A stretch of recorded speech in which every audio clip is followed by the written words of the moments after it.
What's going on, you guys? This is your boy RBG, aka the Random Black Gamer, bringing you another video on the Transformers films. I originally wanted this video to be dedicated to Transformers 1, but we have a major thing to tackle, and that's going to be the state of the Transformers film franchise and how it could potentially land in another company's hands. But before we dive into the main topic, I want to ask you guys to do me the biggest favor and like this video. And if this is your first time on my channel, don't make it your last. Be sure to subscribe if you want to stay up to date on all the Transformers movie news. But yeah guys, as I was saying, the Transformers film franchise seems to be in a weird spot. If it hasn't been made apparent already, these movies aren't pulling in as nearly as much money as they did back when Michael Bay had control of the property, and his formula of beautiful noise over substance was very effective at the box office. The newer projects have been suffering from that stigma ever since he left, and Paramount has been trying their absolute best to reinvigorate the franchise, but to no avail. The movies just aren't pulling in those numbers anymore, and it leaves the question if they will continue to try to produce these movies, because they are, for all intents and purposes, big CGI blockbuster movies, and usually when you have those type of things, you know that there's a lot of money that needs to be spent in order to bring these characters to life. That's not even counting the promotional costs used to put people in these seats. Pumping out $100 million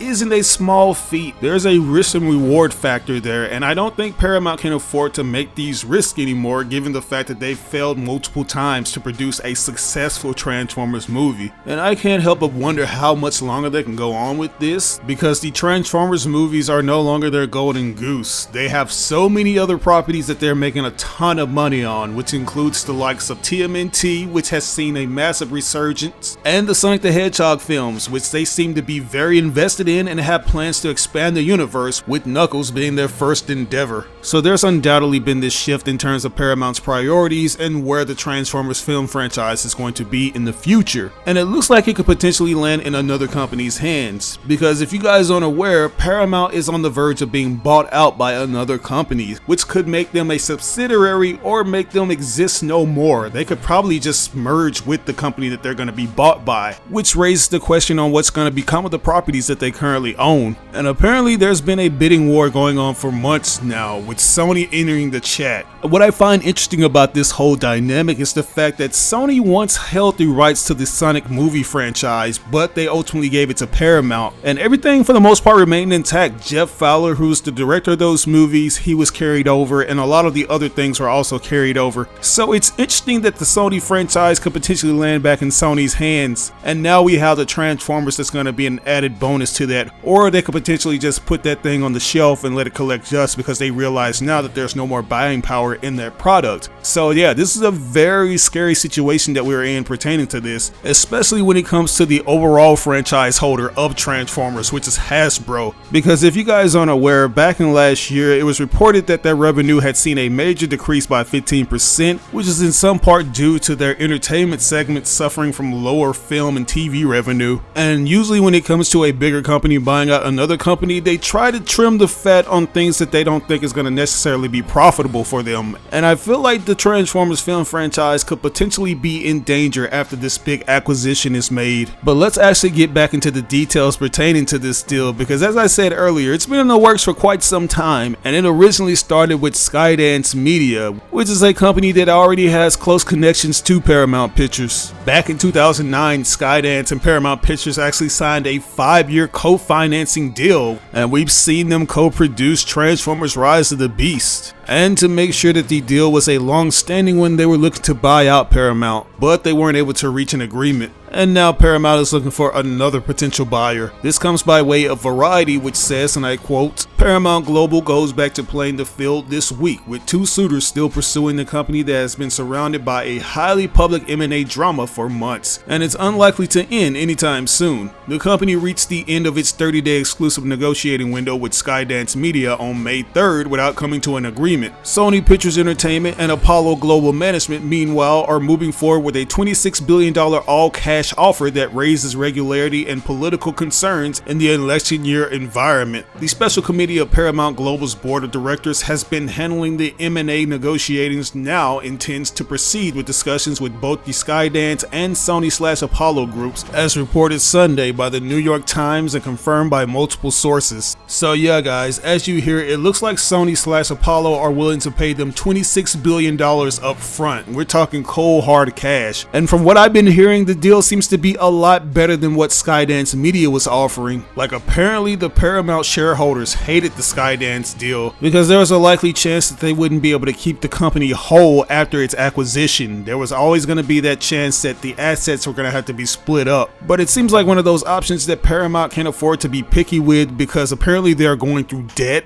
believe it or not. Like, we got to keep in mind that the Transformers isn't the only Hasbro property that's been losing them money. They've also made multiple failed attempts to launch a live-action G.I. Joe cinematic film universe. And there are currently plans in motion to try to cross-pollinate that franchise with Transformers, which, if you ask me, is going to be a recipe for disaster. I don't know why they won't quit while they're still ahead, but hey, that's just the way that things go in Hasbro and Paramount. They are somewhat tone deaf when it comes to the things that the fans want, and now they've reached the point to where this property is going to land in the hands of somebody new, which is for better or worse, because we already know how Sony is with their own properties. I could easily argue that they're in a similar situation with their Spider-Man movie franchise. Their collaboration with Marvel Studios has been going stronger than ever, and I really love their Spider-Verse films, but outside of that, there's really not much going for them. They've been adamant about using Spidey's rogues gallery of villains to actually catapult their expansive Spider-Man universe, but they really haven't been that good. They put out the Morbius movie, which basically culminated a lot of internet memes, not to mention that they put out one of the biggest cinema dumpster fires in the form of Madam Web, which was basically false advertisement. We were promised that we were going to get multiple Spider-Women, only to get them featured in a Vision. The only exceptions to these flops that we've actually had was the Venom movies, but I'm pretty sure those are actually going to start to waver at the box office too, because they aren't necessarily peak cinema. They are just popcorn flicks with mindless explosions in action, and there's only so much fans can take until they start requesting things that are mirrored from the comics. As I mentioned earlier guys, it was originally Sony that was going to be producing those Sonic the Hedgehog movies, and I can only imagine how bad those movies would have been if they were released under the Sony umbrella as opposed to Paramount Pictures. I also think it's important to point out that Lorenzo Di Bonaventura, who's the guy that's executive producer over all these Transformers movies, was also the producer for the Madam Web movie. So there is this thing that's kind of like a catch-22 here, where Sony could potentially get these rights and they carry over every facet of the production team from the Transformers movies, which includes Lorenzo Di Bonaventura, which is a guy that I feel like has been a cancer to the franchise of Transformers. I think I speak for all Transformers fans when I say that we want to see Lorenzo Di Bonaventura away from the franchise as far as possible. The production and storyboard team is in desperate need of new blood. We need some people that actually understand the source material and respect it. Also guys, I want you to keep in mind that this is only in regards to the film division, the film rights. It's not in regards to the whole property at large pertaining to Transformers, because I know how a lot of people have been saying that this is a good thing, considering the fact that Sony also has the video game department and Transformers could potentially get the same treatment that Spider-Man got on the PlayStation 5. This isn't that, so yeah, I just want to make that point clear. But with all that said, I want to turn it over to you guys. What do you think about this acquisition? Do you think it could be a good thing for the Transformers film franchise? Let me know in the comment section below. As always, I ask that you like or dislike the videos. It doesn't have to be a thumbs up, it can be a thumbs down.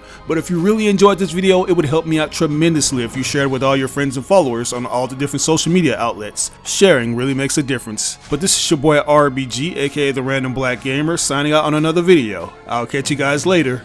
Peace out. As a successful YouTube user, I often get questions asking what I use to get my videos tons of views. And the answer to that is TubeBuddy. This thing has helped me take my channel to the next level in ways I never imagined. It's a browser extension that helps new and experienced YouTubers grow fast and optimize their channels. I've been using this extension for years and it's constantly getting updated with new features, like the SEO tool that helps me come up with the perfect title, description, and tags to get more people to click on my videos. It even provides you with analytics besides your videos to see how much traffic your video is generating from various social media sites. The extension is absolutely free, but as a special offer, we're giving a 50% discount for channels that have less than 1,000 subscribers that purchase the Pro upgrade. All you have to do is enter in the code Rising Star Buddy. So if you're interested in starting a YouTube channel or taking your content to the next level, download the extension now. You can do so by clicking on this link that'll be provided in the description of this video.